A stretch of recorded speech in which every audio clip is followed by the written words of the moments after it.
Hello Kuwait and Philippines, hello Middle East, and hello world. And po, welcome ulit dito sa ating live update. Kasama niyo muli listening dito sa ICSA. So yan po, good evening sa ating mga estudyante sa ICSA, lalo na sa mga mag-join dito sa ating year-end gathering this coming Friday, December 20 at 3 p.m. to 6 p.m.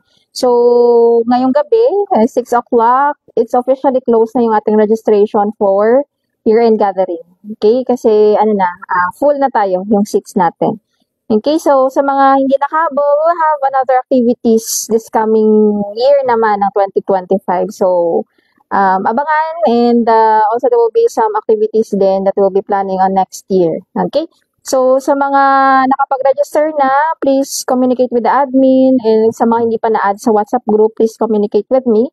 Kasi mostly naman lahat is na-add na. For more details and instructions before the event, this coming Friday. Okay, so apart from this event this coming Friday, meron din tayong incoming orientation para sa ating online free orientation sa ating health and social care. So sa mga kababayan natin na gustong magkaroon ng idea kung paano ba itong pag-aaral sa UK Diploma in Health and Social Care natin, kasi ito isa sa mga in-demand actually na course ngayon, at saka within-demand job opportunities rin. At so ito is tested and proven na rin natin mga estudyante. Nasa ngayon is nagtatrabaho na as a caregiver, either sa home care aid, yung iba naman sa home for elderly, yung iba naman sa hospital na.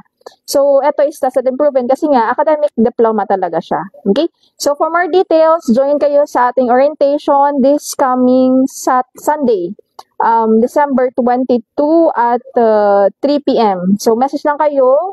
For more details, ito sa ating comment box below. Di kayo mag-message sa ating WhatsApp number, +965-9930-2850. So, dito sa ating orientation, malalaman ninyo at makikita ninyo, and then makasalamuhan nyo rin yung instructor natin sa online, kasi nga itong online class natin, it would be the same sa orientation through Zoom meeting application. So, magandang opportunity to sa mga kababayan natin around the globe na gusto rin magkaroon ng internationally recognized diploma. Okay?